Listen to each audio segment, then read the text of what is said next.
Halo guys, kembali lagi bersama saya Ketut Krishna Yoga. Dan kali ini kita akan mereview materi tentang anak muda dan pemilu. Anak muda dan pemikiran kritis. Nah, kalau berbicara tentang berpikir kritis, berpikir kritis merupakan suatu kemampuan untuk berpikir dengan rasional dan dengan tertata atau tersusun. Nah, yakni yang bertujuan untuk memahami hubungan antara ide atau fakta. Pemikiran kritis juga merupakan sesuatu yang bisa membantu kita dalam menentukan apa yang kita percayai. Kita sebagai generasi muda atau anak muda memerlukan pemikiran yang kritis. Pemikiran yang kritis ini bisa kita bicarakan seperti pemikiran yang kreatif, pemikiran yang idealis, ya seperti itu. Kenapa kita harus mempunyai pemikiran yang kritis? Kenapa kok harus? Nah, karena dalam menjalankan suatu hal apapun yang ada di dunia ini untuk saat ini dan sampai ke depannya, anak muda ini bisa dikatakan sebagai tombak yang bakal membawa dunia ini jadi terus maju, terus meningkat. Nah, seperti itu. Jadi anak muda itu merupakan suatu titik tumpu untuk memajukan bangsa ini gitu. Karena memang hanya anak muda sajalah yang bisa memperbaiki generasi-generasi yang sebelum ini kita memperbaiki kemajuan yang ada, yang sudah kita lalui semuanya seperti itu. Jadi menurut saya workshop seminar kemarin itu materinya bagus tentang anak muda, dan di sini saya juga anak muda. Jadi cocok lah tentang menilai sesama anak muda. Jadi ya seperti itu. Nah, kita ini kan sebagai anak muda harus mampu memberikan ide kreatifnya, pikiran kreatifnya. Apapun yang dia pikirkan itu harus tergambarkan oleh visual. Nah, jadi anak muda itu harus mampu memberikan ide atau gagasannya untuk memberikan banyak warna dalam segala hal, maupun dalam organisasi ataupun ruang lingkup lainnya seperti di sekolah, di lingkungan masyarakat, teman, pergaulan. Nah, seperti itulah. Jadi anak muda itu harus dipacu pemikirannya untuk lebih kreatif, lebih idealis, lebih bisa berpikir dengan yang baik, bisa memilih baik mana buruk. Jadi seperti itu. Nah, berbicara mengenai pemuda nih, pasti kan pemuda udah bisa nyoblos dong, udah bisa ikuti pemilu. Nah, sekarang kita berbicara terkait pemilu. Banyak ya, kalau kita lihat nih, banyak anak muda yang takut berkecimpung di dunia politik ya, di dunia politik. Kenapa? Karena dia seperti belum mengerti, belum paham lah tentang apa itu politik ya. Banyak yang tidak mau paham dan tidak mau tahu, jadinya dia tuh takut berkecimpung dengan pemilu gitu. Karena memiliki pro kontranya sih, masing-masing itu memiliki pro kontranya. Kalau di masyarakat ini, kecimpungan ini terkait dengan membantu dalam penugasan di TPS terdekat. Itu paling dia kayak anak muda nih diambil buat apa, jadi SKPP gitu ya, begitulah. Nanti disekolahkan, ada SKPP itu sekolah kader pengawas pemilu, jadi kayak gitu. Nanti anak muda tuh disekolahkan di sana dan dia akan menjaga TPS itu. Lumayan kan, dapat uang. Jadi yang seperti itulah anak muda juga harus berpikir seperti itu. Dapat uang enak gitu. Jadi ya seperti itu. Karena karena kurangnya tanggung jawab yang dimiliki dan tentunya takut untuk mencoba. Nah, itu yang takut untuk mencoba. Dia tuh, anak muda tuh takut untuk mencoba seperti hal-hal yang baru.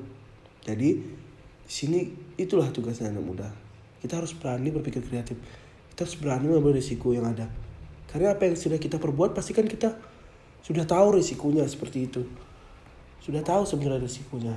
Jadi ya kita harus bisa mengambil risiko itu. Nah, gitu. Nah, kalau ngomongin pemilu nih, pemilu itu kan dilaksanakan pada Februari tanggal 14 tahun 2024 itu bertepatan dengan hari Valentine kalau nggak salah, hari Valentine. Nah, jadi bertepatan dengan hari kasih sayang. Di sana juga kita harus mendukung secara luber, langsung, umum, bebas rahasia, dan jujur dan adil. Nah, seperti itu. Jadi berbicara tentang anak muda, peran anak muda di sini itu sangat sekali diperlukan ya. Sangat sekali diperlukan. Kenapa? Kenapa anak muda sangat sekali diperlukan?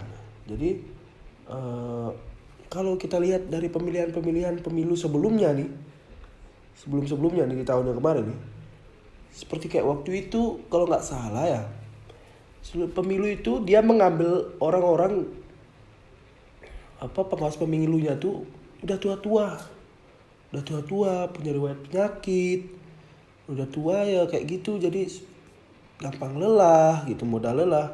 Jadi bisa kita lihat ya, waktu itu tuh banyak sekali yang meninggal kalau nggak salah, banyak sekali yang meninggal. Jadi itulah korban sakit hingga kematian yang disebabkan oleh dia menjadi pengawas itu, dia kasihan. Jadi di sini peran anak muda tuh dipakai sekali. Kenapa? Anak muda pasti kan jiwanya masih muda, kesehatannya masih lebih sehat daripada orang-orang yang tua, masih kuat fisiknya dan seperti orang-orang yang tua. Jadi makanya sekarang tuh peran anak muda tuh sangat dipentingkan sekali di dunia ini, karena anak muda itu sebagai tombak titik tumpu, dimana di sini kita himbau kembali untuk memberikan kesempatan bagi generasi muda juga agar mampu untuk mencari pengalaman dalam keikutsertaan menyukseskan pemilu. Nah kayak gitu. Jadi generasi muda itu sangat penting ya, sangat dibutuhkan di dunia ini. Bukan di dunia ini aja sih, pasti di dunia luar juga pasti sangat dibutuhkan. Karena memang peran anak muda yang paling penting. Dan dulu juga kemerdekaan Indonesia juga berkat anak muda. Semua berkat anak muda. Jadi banggalah kalian kalau masih muda. Banggalah. Kenapa? Masih bisa untuk meneruskan jalan-jalan yang ingin memajukan kehidupan gitu, yang memajukan negara kita itu. Jadi banggalah menjadi anak muda. Nah, berbicara mengenai generasi muda nih, tentunya anak generasi Z dan milenial dalam pemilu di tahun 2024 harus bisa mengajukan diri ke pemilu itu dan mengganti yang tua-tua. Ya itu memajukan ke TPS gitu, TPS terdekat. Mengganti yang tua-tua. Depannya ngayah lah seperti itu. Ngayah. Lelah sing membayar. Kalau bahasa Balinya itu lelah tidak dibayar. Nah seperti itu. Walaupun lelah tidak dibayar, tetapi kita sudah menumbuhkan rasa gotong royong dalam diri kita. Karena kita itu ngayah. Lelah sing membayar. Lelah yang tidak dibayar. Nah, seperti itu. Jadi seperti banyak semboyan dan tema dalam segala kegiatan, yaitu yang muda yang berkarya, bukan dalam artian kita sudah tidak memerlukan yang tua ya. Bukan. Namun kita di sini tetap belajar dari yang tua. Namun yang bergerak tetaplah anak muda. Kenapa? Karena fisiknya anak muda masih bagus seperti kata saya tadi, kayak begitu. Orang tua hanya sebagai jembatan untuk menghubungkan antara jalan ini ke jalan itu, ke jalan ini ke jalan itu, yang nanti akan digunakan oleh anak muda ini sebagai wawasan, sebagai jalan untuk mendapati tujuannya dia. Nah, seperti itu. Selain berbicara terkait pemilu nih, yang mengajak anak muda untuk menyukseskan, di sini juga kita berbicara terkait dengan yang muda yang berkarya. Kalau kita lihat nih, karya apa sih yang bisa anak muda lakukan? Banyak loh karya yang anak muda lakukan.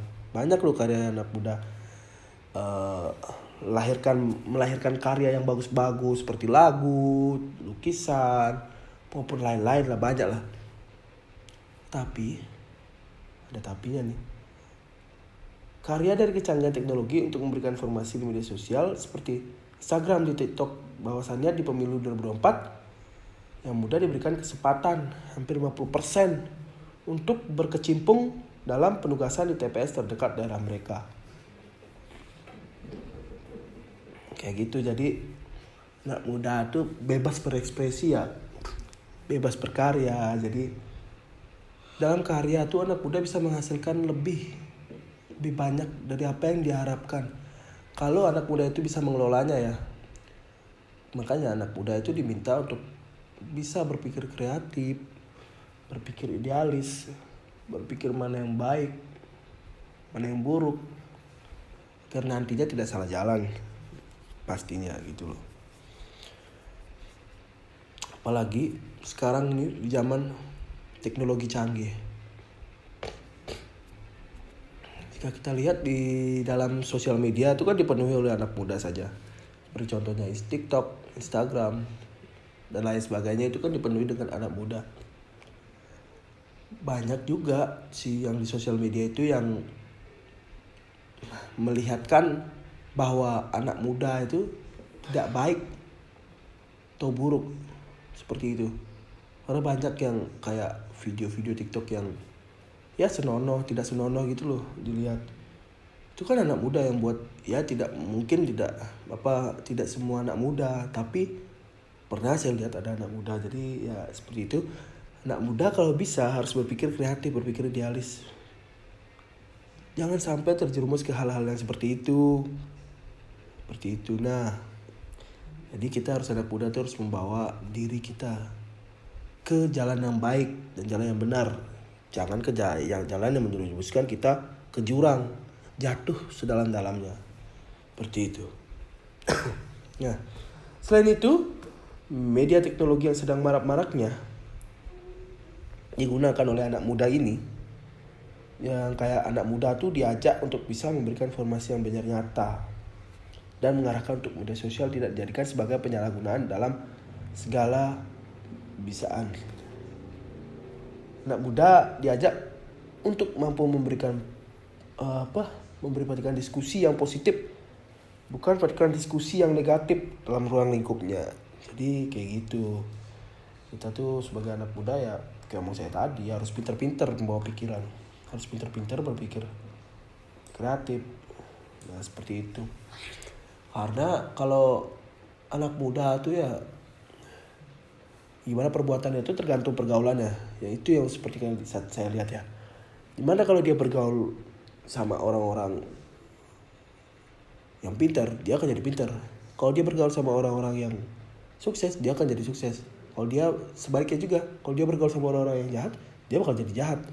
Jadi bukan masalah bergaulnya. Kita boleh bergaul sama siapa saja, tapi kita dituntut untuk pintar memilih mana yang baik, mana yang buruk. Jika kita bergaul sama orang jahat, dia jahat, kita bergaul sama dia, ikut. Tapi di dalam sisi jahat itu dia punya sisi baik juga. Nah, kita sebagai anak muda tuh harus pintar memilih. Buang yang jahat-jahat, ambil yang baik-baik. Seperti itu. Jadi jika dia berbuat jahat-jahat, sering berbuat jahat gitu, yang jahat-jahat jangan diikuti. Yang jahat-jahat jangan diikuti. Yang baik-baiknya kita ambil, kita ikuti. Seperti itu. Jadi bukan masalah anak muda tuh kayak tadi. Memang sifat anak muda tuh, apa kelakuan anak muda tuh bergantung pada pergaulannya. Tetapi anak muda masih bisa kok, masih bisa memilih mana yang baik, mana yang buruk, mana yang benar, mana yang jahat, seperti itu. Jadi jangan pernah mengikuti orang-orang yang jahat. Misalnya kayak gini, kalau kita bergaul sama orang yang pintar, kita ikuti pintarnya, kita ikuti dia belajarnya. Tapi buruknya dia itu pelit. Nah, yang itu jangan diikuti. Dia buang jauh-jauh kayak gitu. Kita hanya ikuti yang baik-baiknya aja. Begitu. Bergaullah sepintar-pintarnya kita, seperti itu. Jadi memang pergaulan sih yang merupakan dampak terbesar bagi remaja dalam berkelakuan, dalam berkata, berpikir, berkelakuan seperti itu. Jadi ya seperti kata saya tadi ya, anak muda harus pintar-pintar dalam memilih pergaulan seperti itu. Nah, sekian dari review saya tentang materi ini. Materinya bagus nih, saya review nih, bagus materinya, emang bener-bener emang anak muda itu. Karena saya juga anak muda gitu kan. Anak muda emang harus bisa lebih kreatif lah, lebih idealis, lebih berpikir kreatif. Jadi seperti itu ya. Sekian review dari saya. Terima kasih, saya ucapkan selamat menikmati video saya. Bye bye.